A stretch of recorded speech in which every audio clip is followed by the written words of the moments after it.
সেটা কি এবং কোথায় হয়, কিভাবে হয়, কেন হয়?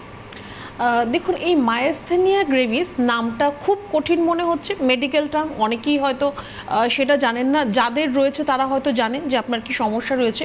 বেসিক্যালি এটি একটি আমাদের মাসল আর নার্ভ, এই দুটোর ইম্পেয়ার হয়ে গেলে, মানে যদি মাসল আর নার্ভ দুজন যদি একসাথে তাল মিলিয়ে যদি কাজ না করতে পারে, তাহলে আমাদের সারা শরীরের মধ্যে মেইনলি আমাদের মুখ বা আমাদের গলা, হাত, পা, এই জায়গাগুলোর মধ্যে কিছু সমস্যা দেখা দেয়, সেটাকে মায়াস্থেনিয়াস গ্রেভিস বলা হয়।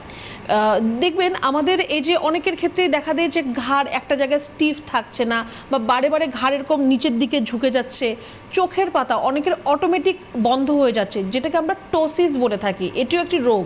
চোখের পাতা আপনার নিজে থেকে অটোমেটিক্যালি বন্ধ হয়ে যাচ্ছে। আমরা কি বেসিক্যালি আমরা যখন চোখ বন্ধ করি তখন সেটা বন্ধ হচ্ছে, কিন্তু এই ক্ষেত্রে নিজে থেকে আপনার চোখের পাতা বন্ধ হয়ে যাবে। বা আপনি অনেকক্ষণ, আমরা যে হাসি, স্মাইল, অনেকক্ষণ ধরে আপনি সেটা হোল্ড করতে পারবেন না। কেন? কারণ আপনার এই মাসেলগুলো, আপনার এই মুখের মাসেলগুলো, সেগুলো আপনার ঠিকভাবে ব্লাড সার্কুলেশন না হওয়ার জন্য, রক্ত সঞ্চালন না হওয়ার জন্য সেগুলো দুর্বল হয়ে যাচ্ছে। সেই মাসেল আর নার্ভ, তার মধ্যে তালমেলটা ঠিকভাবে হচ্ছে না। বা অনেকে দেখবেন এই যে আমাদের আইব্রোজ, যেটা চোখের ভুরু যেটা রয়েছে, অনেকে এরকমভাবে খুব সুন্দরভাবে সেটাকে ওপরের দিকে করতে পারে, বা অনেক রকম সেটাকে নিয়ে খেলা করতে পারে। অনেকের ক্ষেত্রে দেখবেন সেটা একদমই করা সম্ভব নয়। অনেকেই ভুরু কুচকানো বা ভুরু উপরের দিকে করা এই জিনিসগুলো করতে পারে না। কেন? এই যে মাসেলগুলো ওনার ঠিকভাবে কাজ করছে না, তার জন্য এই সমস্যাগুলো দেখা দেয়।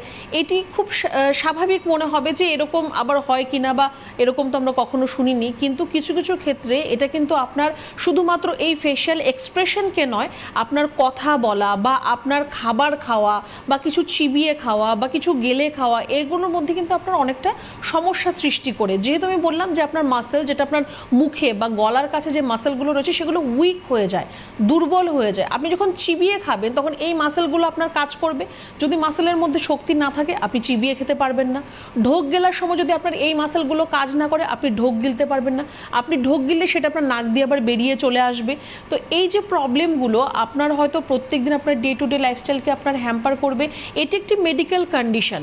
এইবার কথা হচ্ছে যে এটি কেন হয় বা কাদের মধ্যে দেখা দেয়। বেসিক্যালি ফিমেলসদের ক্ষেত্রে ইন বিটুইন 40-45 এই সমস্যাটা আমরা দেখে থাকি।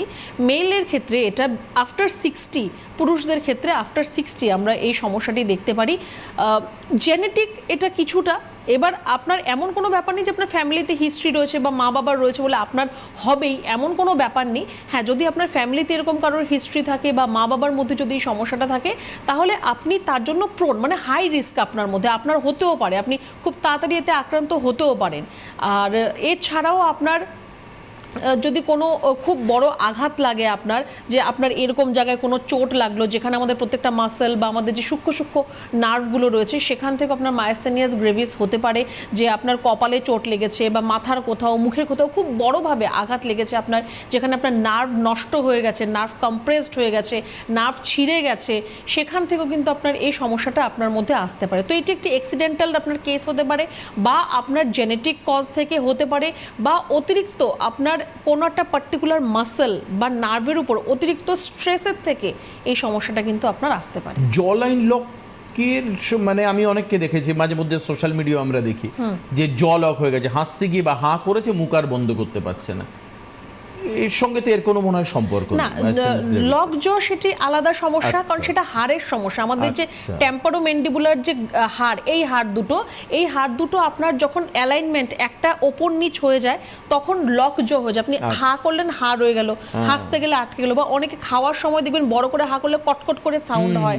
তো এগুলো লক জ সেটা আলাদা, আর মায়াস্থেনিয়াস গ্রেভিস দুটো আলাদা।